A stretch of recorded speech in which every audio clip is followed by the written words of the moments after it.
Good afternoon and welcome to the Corporation of the Town of Kirkland Lake meeting of council held May the 16th, 2017. And before we start our proceedings, I just have a notice to read that council will hold a public meeting on Tuesday, June the 6th, 2017 to consider the rezoning application for a piece of property along Highway 112 from rural residential to mineral extraction. We'll start our meeting with a moment of silence, please.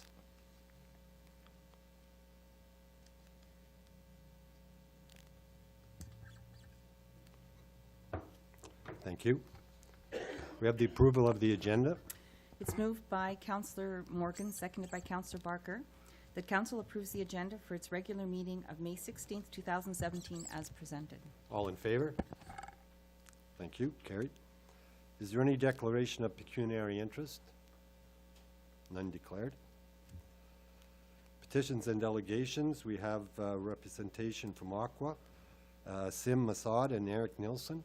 And they're going to be giving us an update on the Swastika Sewage Treatment Plant project. If you'd like to come up. Yeah.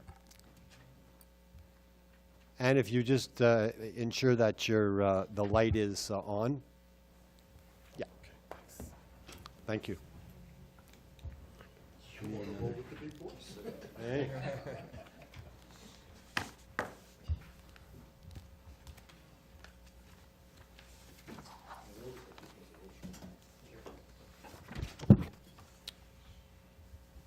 Okay, and welcome back to Kirkland Lake, Sim. Thank you very much, and thanks very much for the continued supports and offer services. This is my second biggest project in Kirkland Lake after the Kirkland Lake sewage plant, and appreciate and thanks to the council members for all this support. Hopefully, we'll do a good job as we did last time. In terms of the Swastika sewage plant project, which consists of a force main from Swastika to Kirkland Lake sewage plant, for which the funding has been approved and the project is moving forward.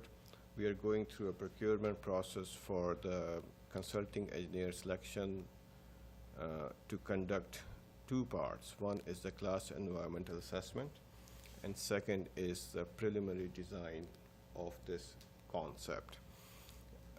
As you know, this project is subject to the Schedule B environmental assessment, which requires mandatory contacts with the public and the stakeholders.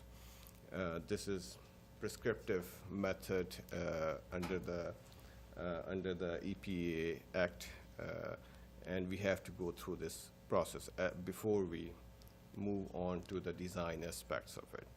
So at the onset of this project, we decided to include the preliminary engineering or pre-design part of this whole project, because moving forward, we will have a better understanding of schedule, cost, and scope of work before we embark into the final design aspects of the project. So Schedule B environmental assessment requires minimum one mandatory contact with the public, minimum one, and the stakeholders has to be notified. So the RFP was issued after shortlisting the consulting engineering firms. 6 were shortlisted, including AECOM, RB Anderson, Stantec, J. Richards, Garrier Galloway, and EXP. Those firms were invited to bid on these two elements, which is environmental assessment and the preliminary engineering of it.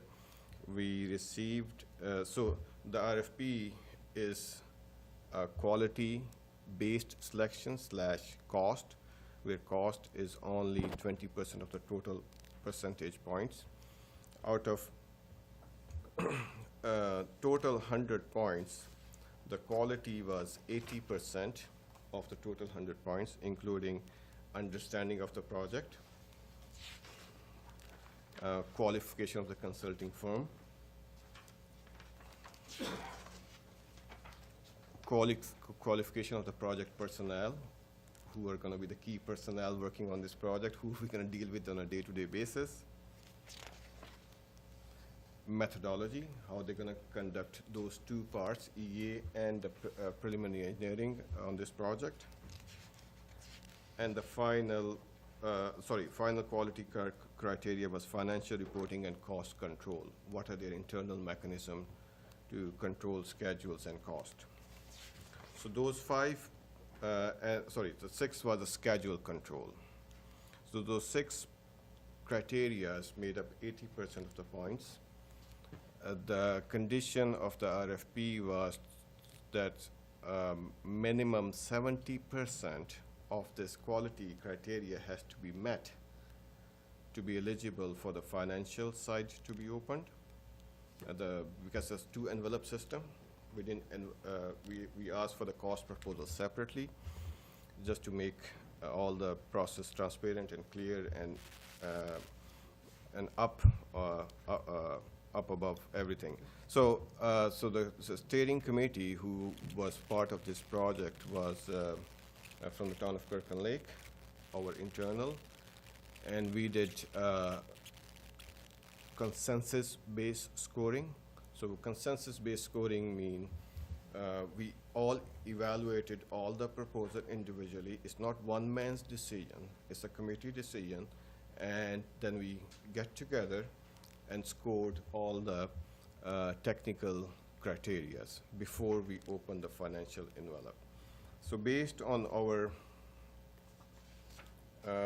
quality criteria, out of total 80 points, Stantec got 72.5, and followed by AECOM, which was 61.7, and RV Anderson 59.9.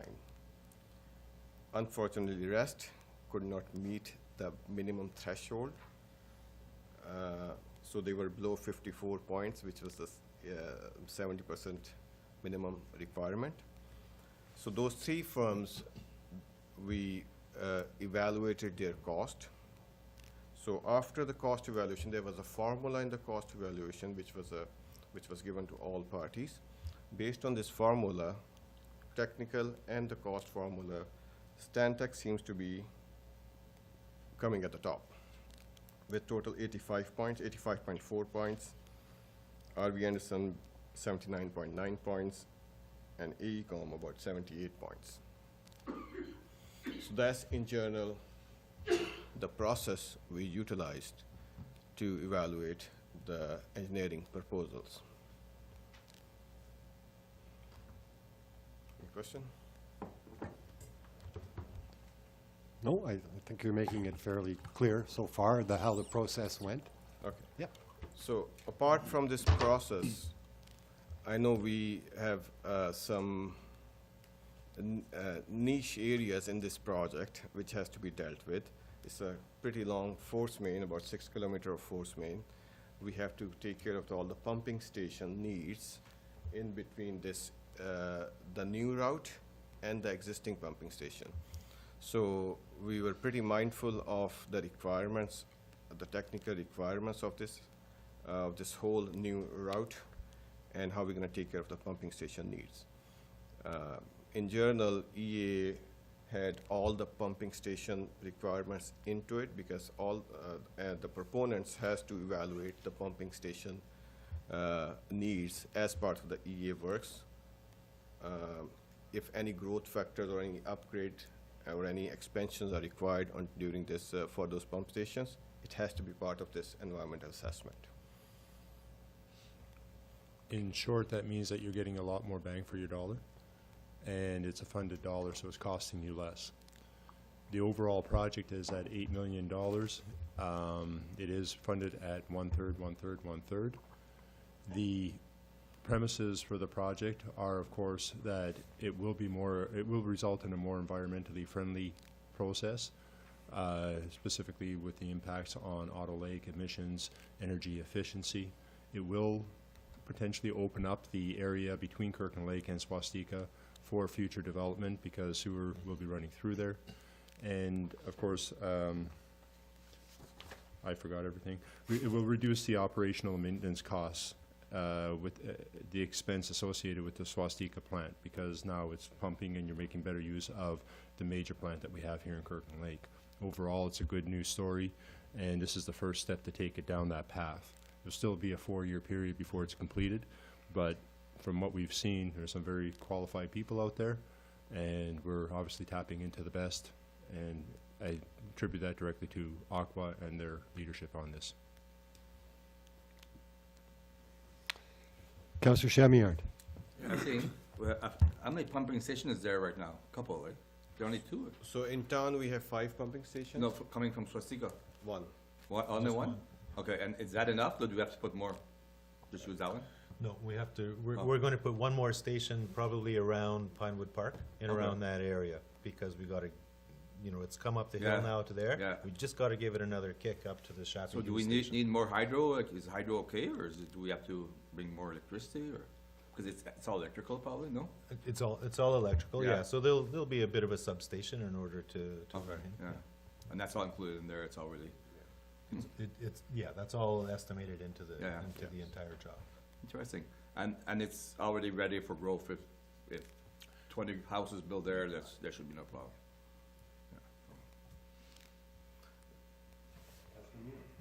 Can you just go over the route again of that pipe system?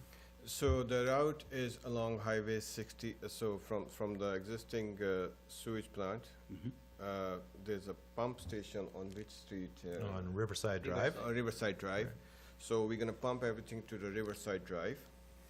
From the Riverside Drive along Highway 66, North side or south side? so, it winds a bit It's actually, winds a bit. Councillor, yeah. yeah. Yeah, it So we're starts on talking- one side, then we cross, and then it's okay. gonna probably stay on the south side for the majority of the run. Yes. Okay, so we have a water main right now. Initially, when we were conceptualizing this whole idea, the one thought was to convert water into sewage main and put a new water main. Okay, but I don't think this is gonna go too far, because there's certain MOECC minimum design requirements we have to met.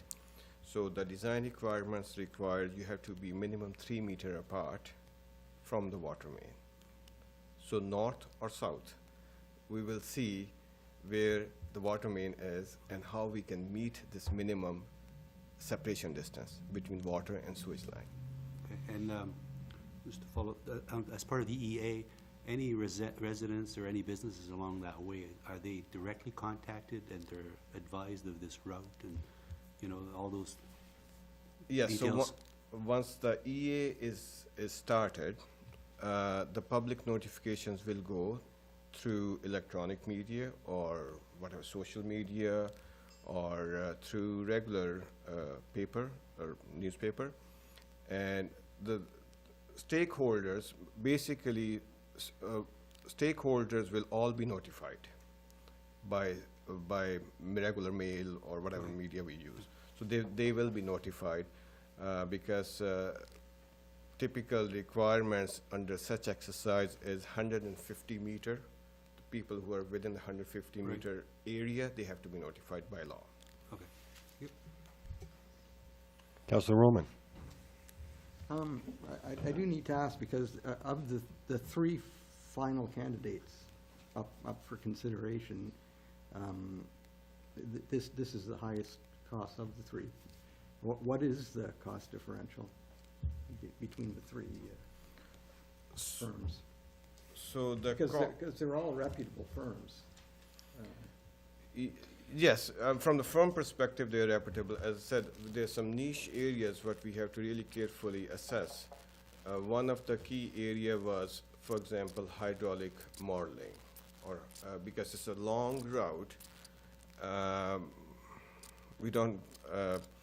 just want to make sure that whatever we send from that end flows seamlessly to the other side. So, and also there's some I&I requirements which needs to be addressed, especially on this, Along the Blanche River, just, on the Blanche River. you know, that the feeds from Athenia, there's a collection system along there that has to be addressed as well. And geotechnical works and all the survey works. So there are some niche requirements. The methodology was, let's say for example, class environmental assessment is very prescriptive methodology, right? So this is Environmental Protection Act defines it, and it's a Schedule B is very prescriptive. But when it comes to preliminary engineering, that's becomes a little subjective. So, for example, our criteria was to use MOECC design guidelines, their whole slew of requirements what we call stage 2 documentation for all the pre-engineering work. So we have to assess who is offering more, especially on the pre-engineering part, because last time around when we were building the sewage plant, EA was done, but we were hit a little bit on the design side. The product we were expecting was not a complete product. So this time around, we're trying to make sure we have enough meat in the pre-engineering so that our estimates are not wrong. So just gonna go back to the sewage plant. After the EA and pre-engineering, our estimate was coming around about 44 million. Okay, but we end up doing the whole job, complete construction works, everything under 35 million. Because they came up with some high-level, reputable firm, good firm, but they brought some ideas which were not practical to the town of Kirkland Lake needs. So this time around, we just want to make sure before we go into the design side, the cost is controlled and the design level details are good enough to provide you a class C estimates, good class C estimates as per the industry standards. So that's why our emphasis was on the pre-engineering. So in this case, Stantec did offer more than anybody else what they're gonna do on the pre-engineering side. So that was kind of a assessment we had to go through internally. But again, dollar-wise, what are we talking between them and the lower of the three? There's about, the difference is, the lowest to the highest is about 40% dollar difference. Which is significant on Yeah, understood, a yeah. $300,000. Yeah, but for the 40% more price, what we are gaining is, the product we are gaining, 30% design level drawings, is much more than what anybody could have offered. So the 30% design drawing level they are basically good 2-inch thick design details basically. The So- other aspect of it too was, Sim, when he was doing his analysis of the proposals, went to an apple-to-apple comparison, and if the same had been proposed by the other proponents, their prices would have been much higher than was proposed in the documentation. So the spread between them would have been much less. We had different variances as to what we thought that spread was. Minimum was 80,000, maximum was 150,000, but Stantec came out still at the higher qualifications and at a price point that wasn't as extreme when you see it just on the financial breakdown on the sheet. So we looked at that. We looked again at the qualifications, the technical aspect of it. Then they looked forward, and Sim has alluded to this, what would we be spending in the post-pre-design phase? And you have to excuse me, it's not my terminology, it's not my world. But the difference, we probably would have been spending more if we had gone with a lower cost but more reduced scope of work. We'd be then bringing in somebody else. We weren't seeing any kind of real saving on that. On an $8 million project, This is going to be, what did you calculate it out? You're the math person, 8.8, 0.08 or something? 0.8%.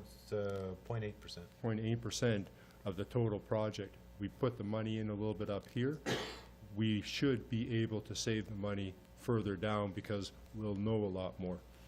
One of the other aspects that's really important to us is Stantec has, over their 30-some years, been involved in Swastika, Kirkland Lake, so they have a lot of that background knowledge that we don't have to pay somebody else to bring up the steam on or to check their work again. So that's what we're looking at as a means of cost savings. A little bit more upfront now. The work that's but offered after. at this stage of the project had to be done anyway. It was going to be done, so there's just that much more completed, and it's just under that first envelope. Okay. No, I just wanted to hear the Yeah. argument. Yeah. Thank you. Yeah, so the technical term we used in our RFP was called normalization process. So, you know, I mean, those RFPs are very subjective. Some apples to apple comparison sometimes is difficult, so we have to normalize the cost. That's where we come up with this $80,000 to $150,000 additional value. The corridor along Highway 66, there's businesses there now that aren't hooked up to, they're hooked up to water, but they're not hooked up to sewer. Would you go and talk to those businesses and homes to see if their intention is to hook up prior to starting it, so that you would know, or do you just put the line in and then say, okay, who wants to run the line across? Yeah, you can start. Well, we've had a couple different trains of thought. So of course, there's gonna have to be some consultation, because that will determine sort of the design at the Pinewood Park area, whether we're going to offer, you know, some of those local residents a chance to drop in and we pump it from there, or are they going to force in and we just simply boost it up the line. So that's gonna be sort of some of the design questions that come into play once we talk to all the people. The assumption is that they're all going to want to tie in, I would think. right? And you know, once with the design also, Mr. Mayor, is that you know, some of the other lots along there that want to be sold and whatnot, right? This is going to be the glorious opportunity to have them bought, because that was the holdback, was the fact that there was no sewer, right? So- Yeah, I'll take you back to 2003. We had a battery recycling factory that wanted to go in by across from the M&R baseball, the cold storage area. We lost that because there was no sewer. So, it was the end of that story. Putting this in will open up areas for Kirkland Lake. I brought to council a couple of weeks ago application to the Rural Economic Development Program, where the purpose is to identify other areas for commercial and industrial development.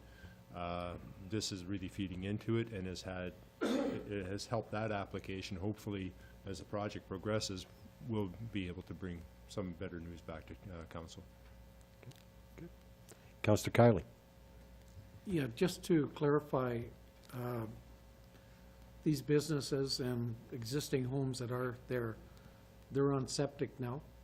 So it's not mandatory that they hook into our sewage system? Will they have a choice? I guess that's the question. Hello. So, yeah, that was actually my question. It is subjective to bylaws also.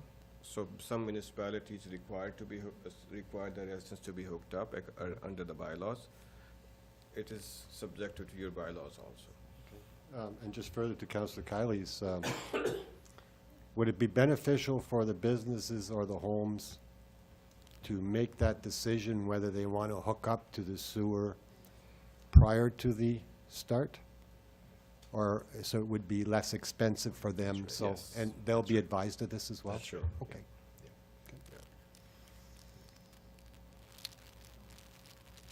Questions, comments?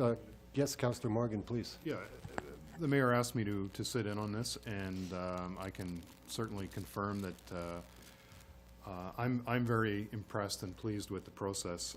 This is really, I think, results in an excellent way to arrive at the best possible outcome to select this type of a candidate. You know, because, yes, price is always important, and it did play, you know, it does play into the the algorithm for selecting this. But at the end of the day, the way this is designed and the criteria that was used to select this candidate, I think is going to pay dividends, particularly at the front end of this project, because these are the people who are going to help you make sure that this project is designed properly to begin with, and that it's going to stay on track, and all those other things that you know, could completely come off the rails down the road. And when we did the subsequent interview with Stantec, I was part of that as well, and I got to tell you that I was duly impressed with the mindset that they were looking at, and the costing of these pumping stations, and whether, you know, we do a little bit more upfront to save on the long-term operating costs, and that was a big seller for me, on, you know, icing on the cake, if you will, as far as this particular initiative goes. So I saw nothing that I felt uncomfortable with, and I'm totally in support of the recommendation, so.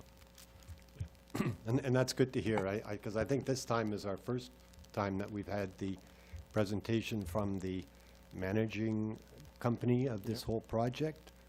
We've heard from staff, and we've also got input from a fellow councillor. So I think it's, you know, the partnership it works well. And it just makes you more comfortable in making a decision. No more questions? We have the request to council for a bylaw, and that's on the agenda later on, Yep. so that's Yep. all for us to. The only thing I would add is, when we say thank you and you go back to your seats, that we're just going to take about a 5-minute break, because the press wants to interview you. Sure. If you could, if that would be all right. But if there's no more questions from council staff. Oh, Councillor Roman, I'm sorry. I would just hope, will you guys be staying for the rest of the meeting where we're discussing the decommissioning of Yeah, the sure. old plant? Yeah, Okay. Yeah. Thank you. We'll just take about a Thank you very 5-minute much. break. Thank you. Thanks for the opportunity.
Okay, thank you.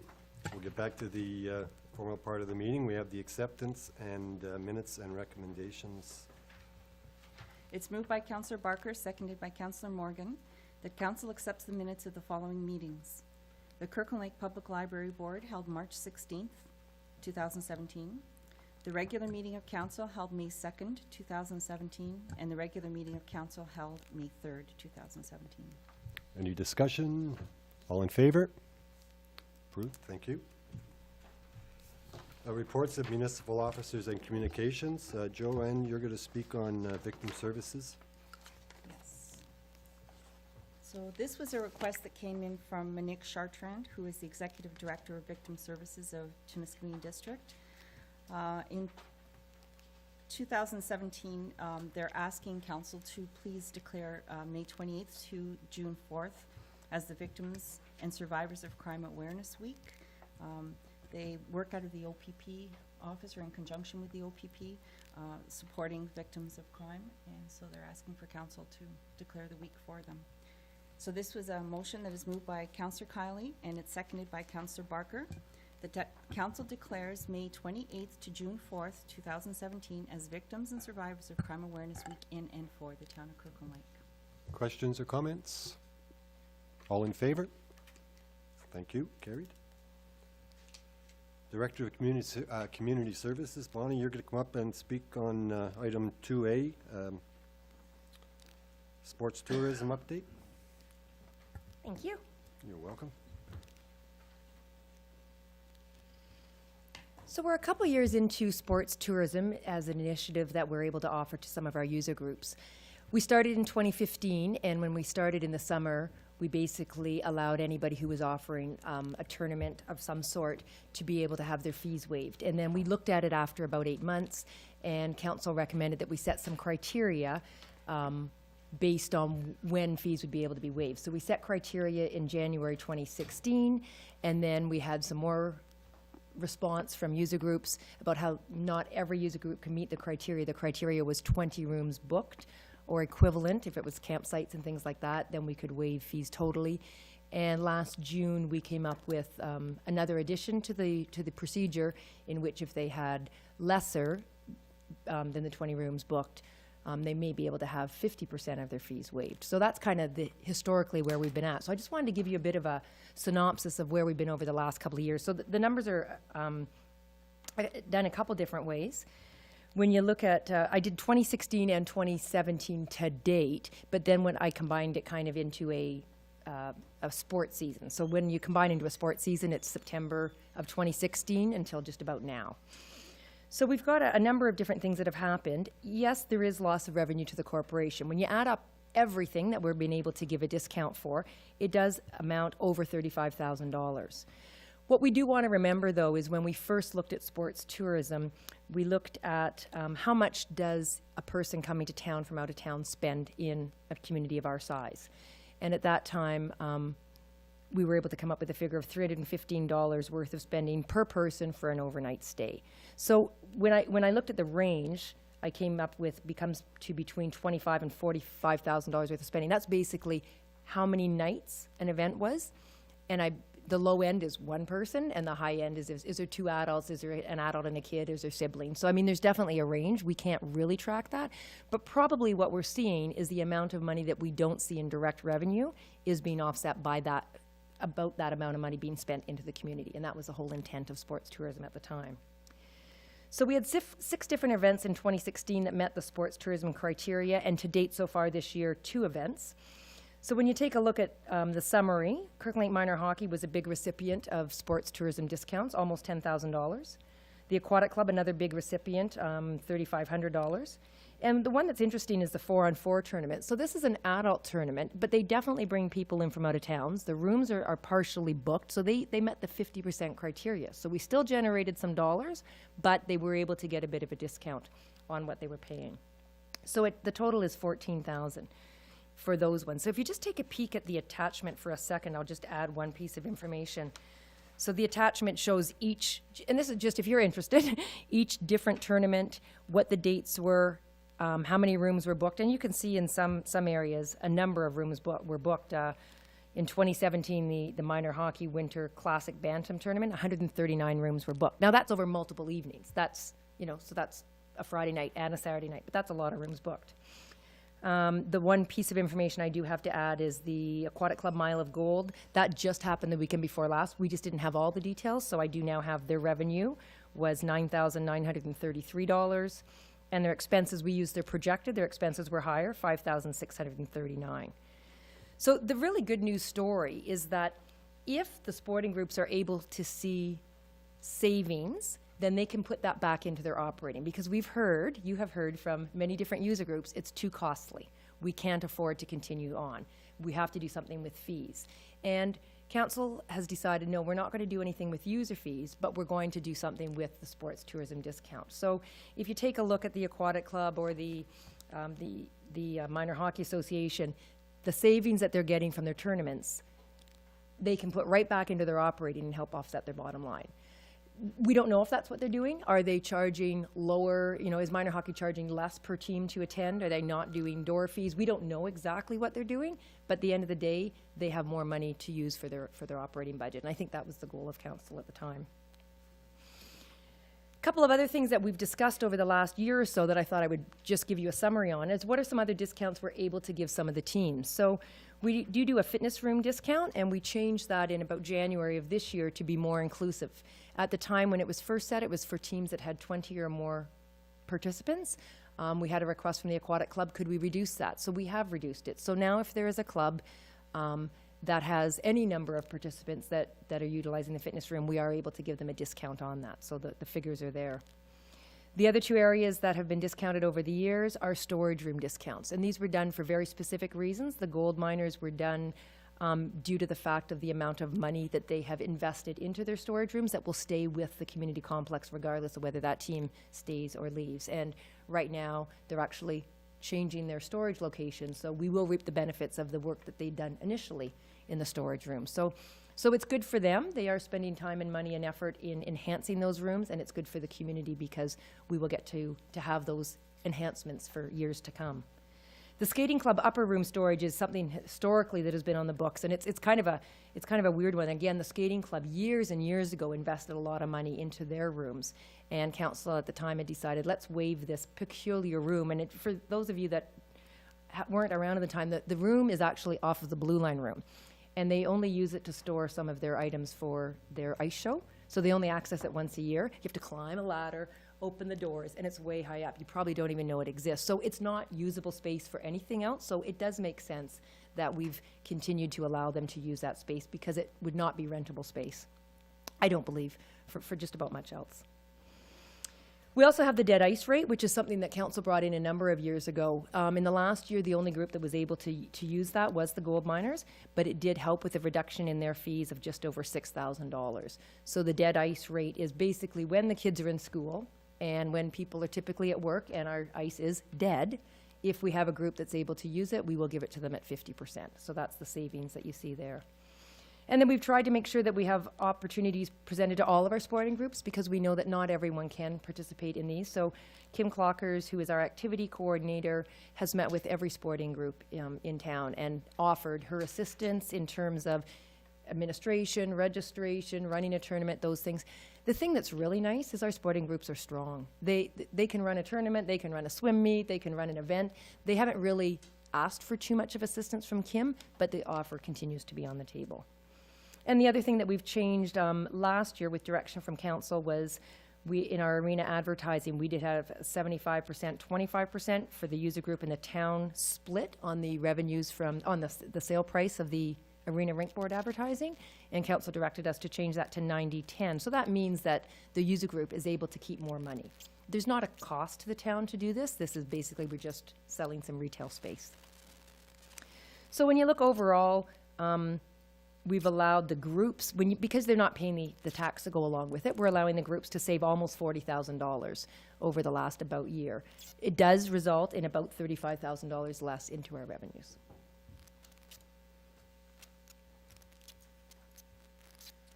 Bonnie, I'm just looking at the Dudley Cup. There was no rooms associated with that, but I mean, we know that there was many rooms rented out. Yes, the Dudley Cup, we did kind of look at differently because we kind of did a flat rate. We just decided to waive it all, so I didn't have the same No, but it did data bring for us. in, It brought in many rooms for the entire week. All our hotels were packed, so it probably had the most benefit in terms of the number. It probably had the most number of rooms and restaurants, so, so probably, 500 or 600 or 600 rooms booked yes. at the hotels, one or two people or maybe more, a family staying in there, multiplied by I think a provincial The average of $315, yeah.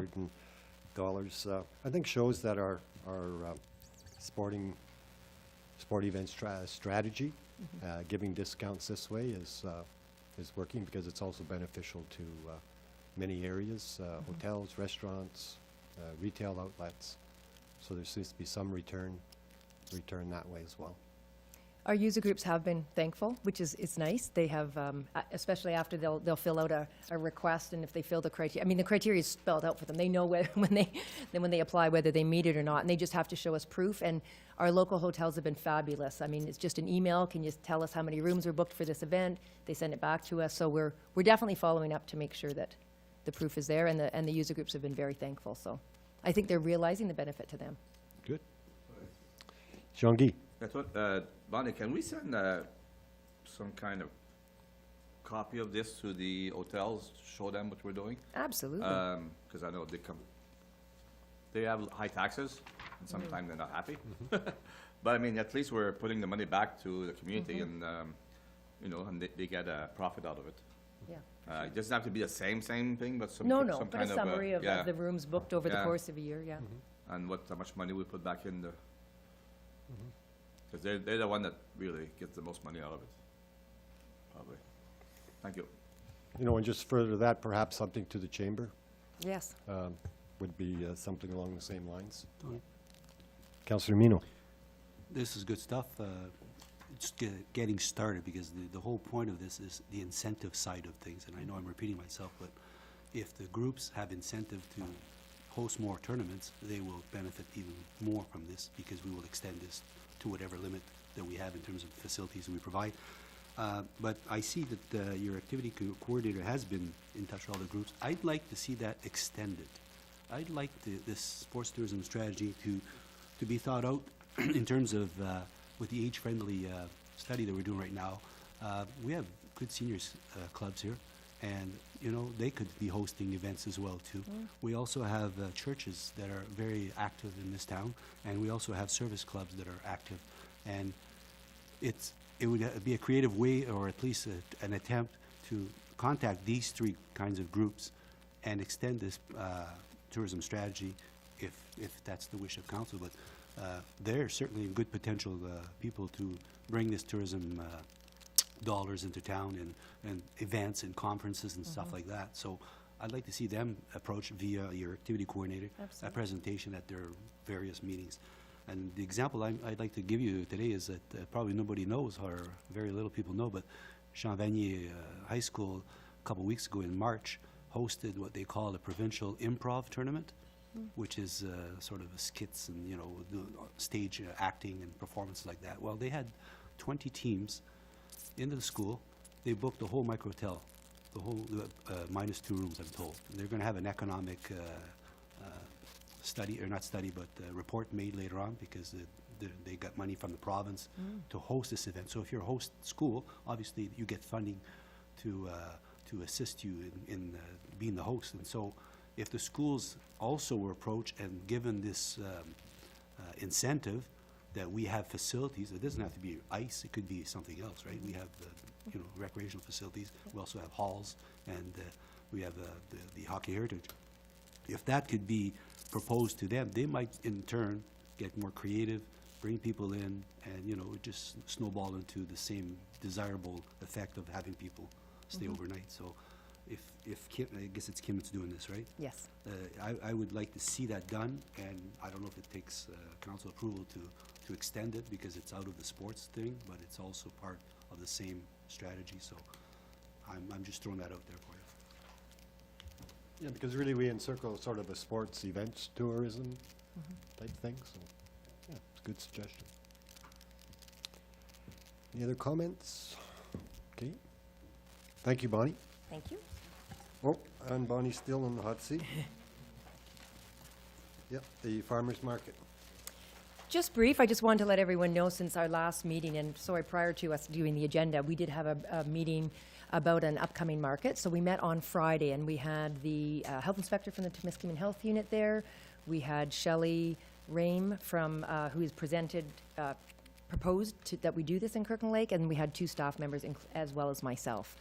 So we just kind of brainstormed what we were going to do. So we are ready to start. So you are going to see a rollout really soon.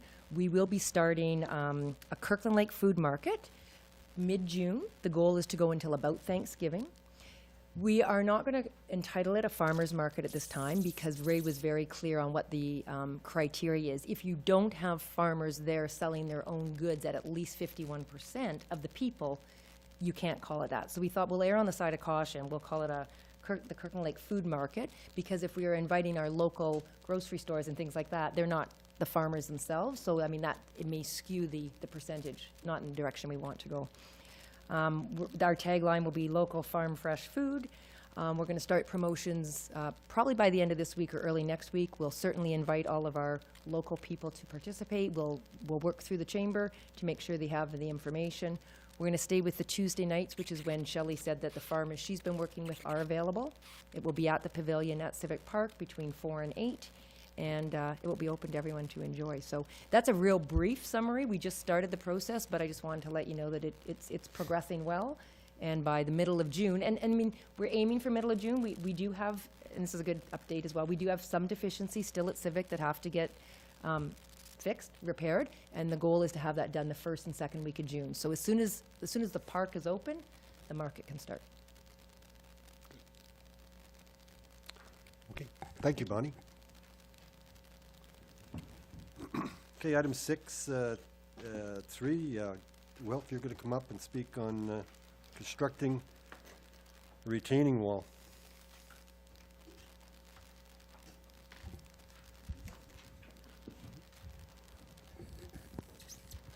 When I call for help, please help. The report to council deals with the remediation of the old sewage plant. I have to be clear up front that misinterpretations, mistakes, or anything like that, they're my fault. I'm trying to get my head around a project that's a little bit outside of my, well, way outside my realm.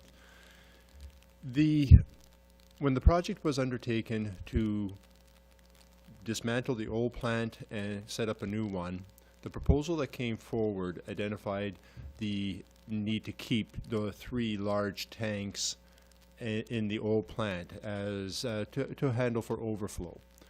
As the process and the construction continued, the first couple of years of operations, it became clear that those tanks weren't necessary. Now, when they looked at it and they said, okay, what do we do with this? The tanks are extremely well constructed. So taking them down will cost millions. Leaving them up, that's something. So we're at the end of the funding for this project. One of the things that has to be done is, you see that wall where you see the wood ripped or the paneling ripped out? That's a fabricated wall that was put up after the collapse. What they're proposing is to create to put a retaining wall or a cement wall to replace that one, and on the inside they'll have a sump pump to carry water, etc., back out and away from it. Then over the coming years, we need to see how are we going to deal with this, probably filling it in, the entire area, and it's a large area. Filling it in is probably the best approach. Those 2 large pipes that you see cannot be filled in. They need to be kept open. So there will have to be an engineered plan going forward to protect the pipes. Now, be it a slope, be it an encasement, whichever. But eventually then things are filled in. Now, when you get back to the issue of this retaining wall, one way or another, that wall is going to have to be put up, and a sump pump in, or I always use the wrong terms, my apologies, a pump in there to carry the moisture out. Right now, we're using what's left of funded dollars. So $110,000 by the time everything is done, and our share of that is minimal. I think it's 10%. I could be wrong on that. 10%. If we don't do anything, and we have to deal with this in the future, that cost is 100% to the town. So we're wrapping up the project. We do have a short timeline. Probably the best time to do it is now. The process to get to this point was begun, I think it was late last year. Now, again, I'm stepping into another position and I'm trying to find all the paperwork, but my understanding is that from everything I've been able to find, the procurement policy was followed to a T. The two firms came out and had expressed an interest in it, did a site visit. Subsequent to that, only one firm is interested. That is why we're asking for a bylaw that we can enter into agreement with Pedersen to get this done. Am I missing anything in general?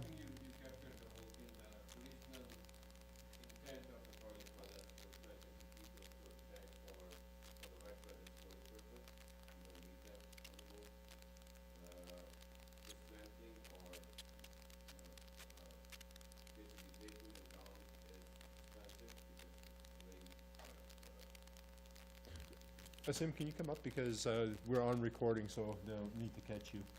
Oh, that's probably not the right way to say it, too. Begin again. So the original intent of those tankages was to use as a stormwater retention ponds, because we used to have quite a bit of bypasses in the past. When we, and remove everything around it. That was what we call had a decommissioning line in the original funding application for GIF in 2008, 2009. In 2013-14, when we started everything up, we didn't see any bypasses. We were able to push everything through the new sewage plant, so why do we need those tankages? But the problem is those tankages are constructed with bar Netting, metal netting. mesh metal yeah. netting and mesh with all the concrete. It's expensive to dismantle those tankages. The other idea was to fill those areas. So this is the bottom area, so which behind this doors is all our pumping stations, all the pumps, big pumps, and we have to protect this area. And this metal cladding was the temporary measure when the roof collapsed in 2007. So if we fill this area, we have to build this wall up for the proper to properly sustain the equipment behind this wall. So this is the summary of this phase of the project. I know Eric, Brian, and Anthony cleaned up this area really nice now. I mean, it was a bit of a mess last year. If you would have gone there, they cleaned everything up. It looks nice now. So it's just a final thing is just to put a wall up. That's gonna end up this project per se. Councillor Kiley. Just to clarify, those pipes, that's ventilation, I take? Like, no? Those are the raw sewage pipes which Yeah. are sending the sewage to the new plant. Okay. Those are the actual force main, the raw sewage coming through those pumps. Because the wet well is in Okay. this area, so they're picking it up, sending everything to the new sewage plant. Those are the technically force main, but the way designed for being outside, and that's why everything's around it is insulated to being outside. But those are actually force main, which we pump raw sewage from there to the new treatment plant. Councillor Roman. Yeah, now, I know that in the past, that the town experienced a number of surcharge events in springtime and from storm. And it's only been a couple of years since the new plant's been in operation. I would think it's likely we could see significantly higher runoffs or storm surges than we have in the last couple of years. So, have you done some sort of analysis to be sure that we won't be needing any sort of stormwater retention in the future? Yeah, so you're correct. I mean, we have seen a lot of surcharges in the past, and we have done quite a bit of analysis. In 2014, I believe, Anthony took, there was a big rainstorm event here. It was a big, and I forgot the flow number. It was a couple of years back. But from that experience, actual capacity of the system of the new sewage plants is about, the peak capacity was 40 MLD, 40,000 cubic meter per day. And surprisingly, our tankages were able to sustain everything. No, what we call, the media was good and a biological process was good, nothing was swept over. So from that perspective, yes, it might be, I mean, if we've been seeing a lot of those 100-year storms are coming every year. We all know that. This is fact of life. We have to live with this high precipitation and everything. So the question is, are we gonna the best strategy is to fix what is being collected in into the sanitary system, or are we gonna store it? I think it goes hand in hand. We have to fix the sanitary system also, the high INI side of it, right? So we have to have some strategy to address those areas too. In terms of storage, again, it's been sitting empty for last 3 years. Those tanks were designed, as you know, for the under the building, covered everything. Ever since they are exposed, we were there this afternoon. The concrete is crumbling. It's basically, you have to invest money to basically make it usable again. Which, I mean, to me, I mean, it doesn't present any cost-benefit analysis, because those, ever since they're exposed, there's no water in there. They're exposed to the atmosphere. The concrete situation is not really good. It's really crumbling.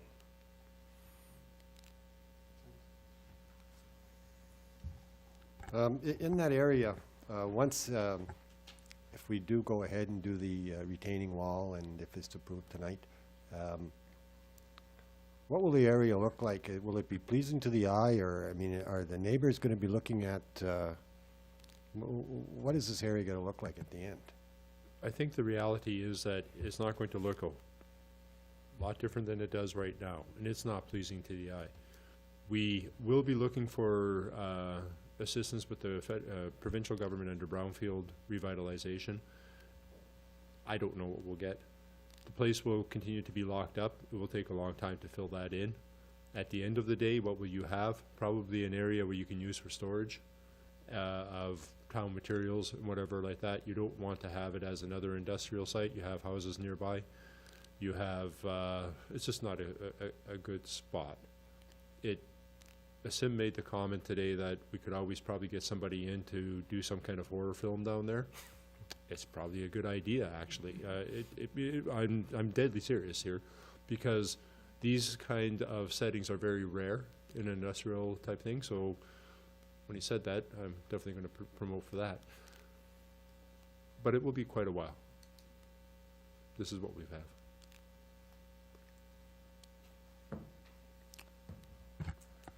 Okay, thank you very much. Thank you. And that'll be coming back as a bylaw as well.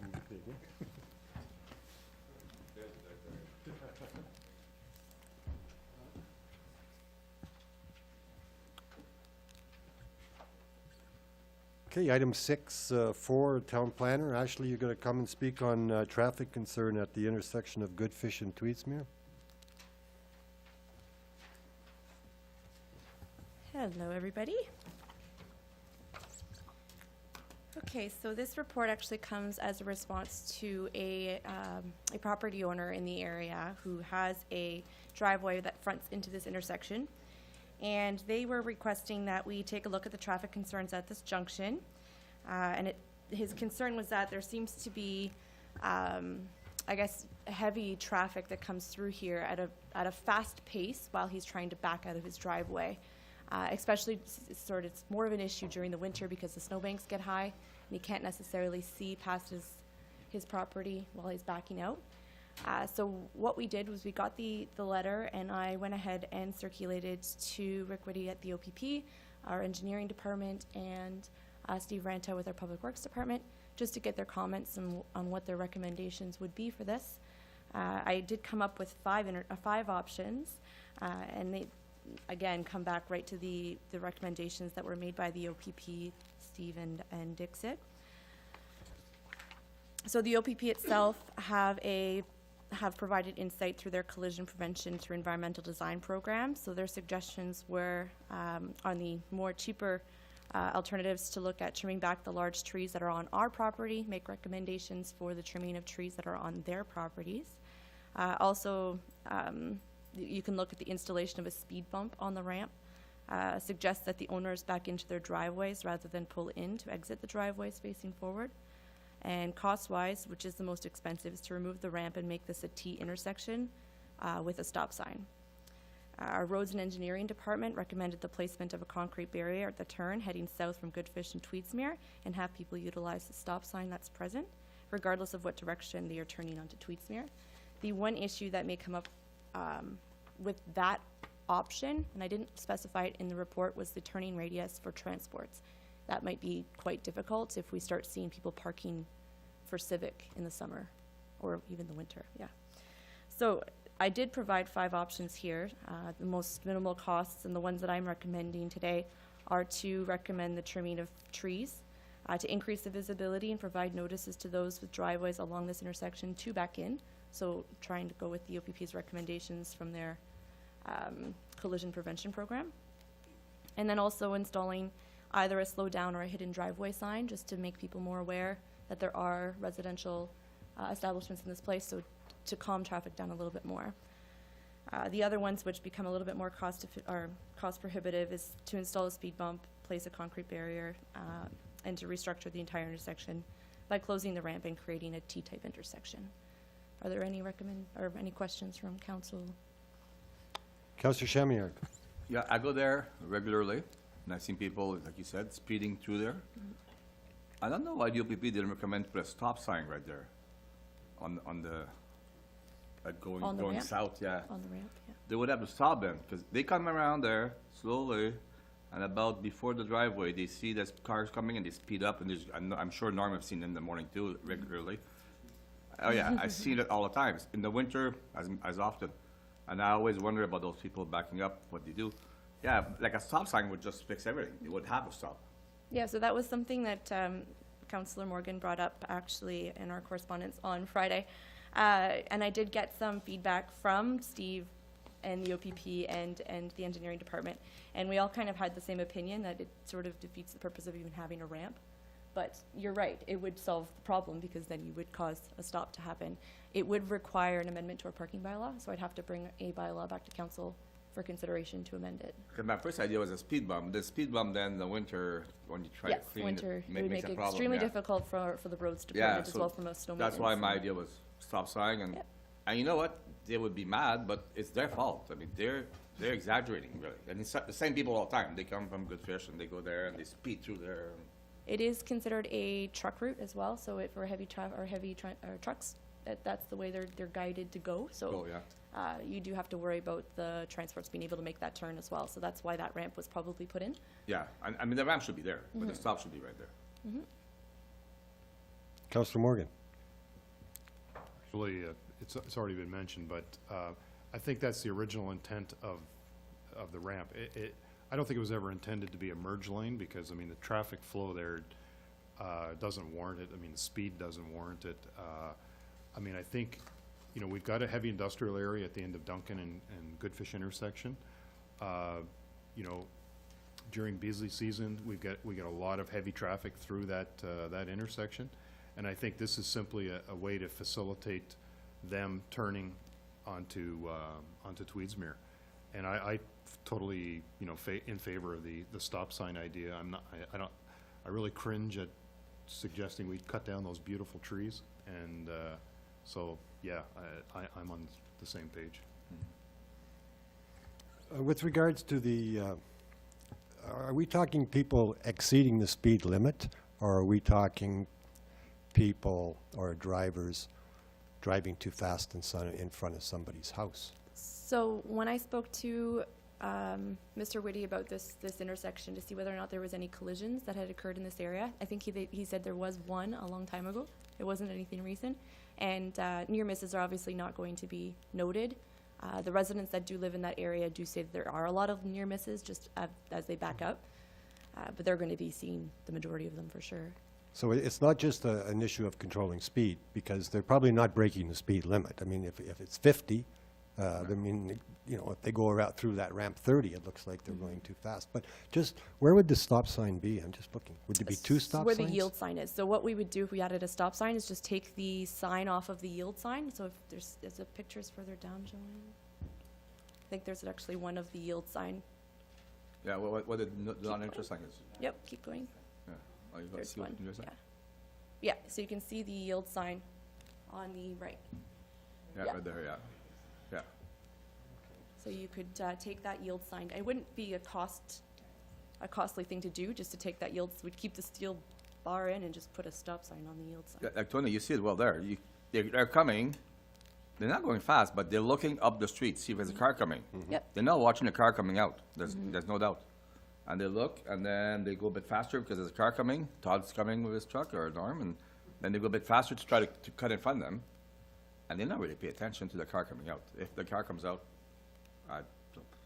But if there's no cars coming, even if not, people still, yeah, if there's stop sign, they'll have to stop now. So they'll have to slow down before the, so would we have a slow here and then a stop where the yield is? Is that, because the problem is it's between the stop and the start here, between the yield. People live just to the right there, right? So because it's a new So is stop it- sign, we'd have to put up that new yeah. stop sign a certain distance in front that's Perfect. regulated, and that would have to be, I think it's 6 months it has to stay there. So we could do that same thing we did with Taylor and LaBelle. And Ashley, oh, sorry. You could leave a sign there saying there's a stop coming ahead, because Yep. you don't really see it No, you well. don't really see it. Yeah. Councillor Barker. Couple things. First off, is it a community safety zone in that area with DSAP or the DSAP housing, social housing being in the area? Is it a park area? We might want to look at that. I think Tweedsmuir is. Okay. Because I know that further down by the track, there's been a lot of complaints from residents about high-speed traffic just zooming through. So that might be an issue. I like the stop sign idea, but I also think it'd be prudent to put up slow down hidden driveway signs, regardless of what decision we make, just to identify that there are hidden driveways in the area and then apply the stop sign.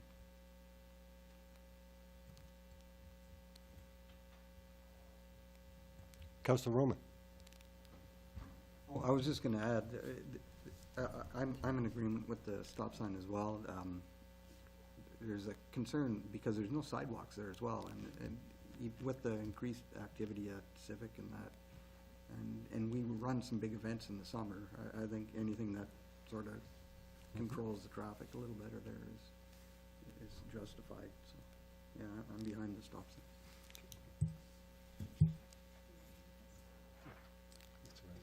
So resolution is moved by Councillor Barker, seconded by Councillor Kiley.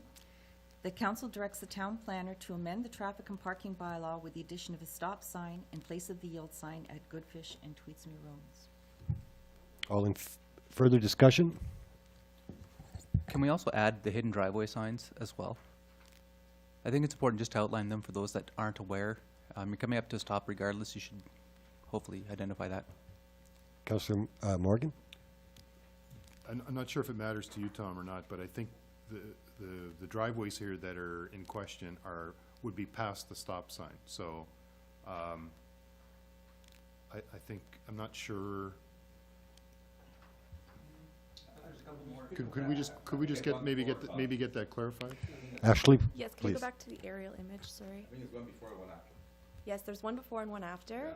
The only thing that I want to say is that if you start putting too many signs up, people are gonna be distracted and not, so I'm a little reluctant to put the hidden driveway because the first one you're gonna see, it's the second one by the stop sign. The stop sign's gonna be right before that driveway. So I'm not sure if it's necessary to do the hidden driveway. I think it's, yeah, it might be too many signs. So, like, that area's been there for a lot of years. So, has the activity changed, or has the ownership of the properties changed? You know, That's creating, Probably one too many close calls. But I think it's a new owner for that one. That one else is not, no. I think those two else might be new owners. Yeah. But as Jim was saying, I think there is a bit more traffic with Civic now opened up, people coming down there, so. are you gonna Okay, all in favor of the resolution? Carried, thank you. Thank you. Thanks, Ashley. Pat, are you supporting? Pat? Yeah.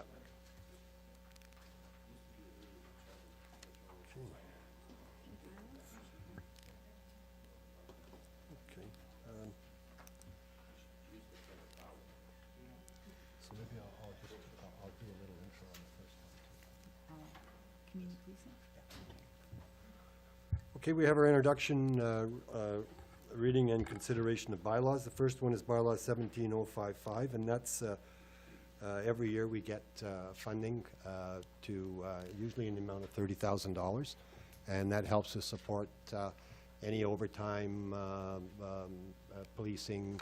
It's been, but this will be the last year using that formula, and next year it'll change, but this will be the last year for that funding under the criteria that it is. So, It's moved by Counselor Barker, seconded by Counselor Kiley, that bylaw 17-055, being a bylaw to authorize the execution of agreement with the Minister of Community Safety and Correctional Service for the Community Policing Partnership Program, be read a first, second, and third time, enacted and passed. all in favor? Carried. Okay. Next one is moved by Counselor Kiley, seconded by Counselor Barker, that bylaw 17-057, being a bylaw to authorize mayor and clerk to execute a contract with Stantec Engineering for consulting services for the Swastika Water Pollution Control Plant decommissioning and sewer system connection to the Kirkland Lake wastewater treatment plant, be read a first, second, and third time, enacted and passed. All in favor? Carried, thank you. It's moved by Counselor Kiley, seconded by Counselor Barker, that bylaw 17-058, being a bylaw to authorize mayor and clerk to execute a contract with Pedersen Construction to construct a retaining wall at the former Comfort Street sewage treatment plant, be read a first, second, and third time, enacted and passed. All in favor? Carried, thank you. Notices of motion. Confirmation bylaw. It's moved by Counselor Barker, seconded by Counselor Kiley, that bylaw 17-056, being a bylaw to confirm the proceedings of council at its meeting held May 16, 2017, be read a first, second, and third time, enacted and passed. All in favor? Thank you, carried. Councilors' reports. Counselor Kiley. Yes, I attended the Federation of Northern Ontario Municipal Association Conference in North Bay. It's a 2.5-day conference. It was a good opportunity to find out what's happening in other opportunities, or other municipalities. A lot of the same common problems that we're up against, they are as well. Some of the hot topics was the formula used for DSAB, which mostly it's up towards Timmins and the Timmins DSAB, but one of the things the Premier promised to have that revisited and come back with a report. High hydro costs were discussed, the O&R service reductions, and the Energy East project as well. One thing that, well, we had all the politicians there, the Premier, the two other leaders, party leaders, and a number of cabinet ministers making a lot of promises. Some of it was rather interesting, to say the least. The province is also working on a multi-transportation plan for Northern Ontario to meet the demands of the North. One of the concerns of different municipalities was the lack of skilled labor or the availability of training and apprenticeship programs, and the Premier promised that they were looking at that. It was a major concern in Sudbury as well as Timmins. One topic that really kind of hit home for me was the lack of reserve funds that every municipality is suffering from. And most communities didn't have a formal strategy in place. BDO put on a bit of a workshop on it. It was very interesting what they felt your minimums should be and how to strategize for that. And I will bring that to council when we do our next update on our financial progress. But it was a very interesting 2.5 days, certainly. I enjoyed it, and I think I got a lot out of it. Good, and thank you for representing the town at the Phenom as well, Pat. Councillor Mino. I attended the annual Centre de Santé walk on your behalf, and I got crossed by 2 senior citizens who were there, and they told me to relay to you, Ashley, for the age-friendly, I guess, study that you're doing, that they would like to see a weekly or at least minimum bus service, because we don't have public transportation, because they live in the Pollock residences, and apparently it's a $20 taxi drive there back when they go grocery shopping, and they go once a week, so they would appreciate you thinking out one of those public transportation things. They also talked about cracks in the sidewalks, but I said that's beyond our possibilities at this point. And the social media has told me that it's Councillor Kylie's birthday tomorrow, so happy birthday to you tomorrow, I guess.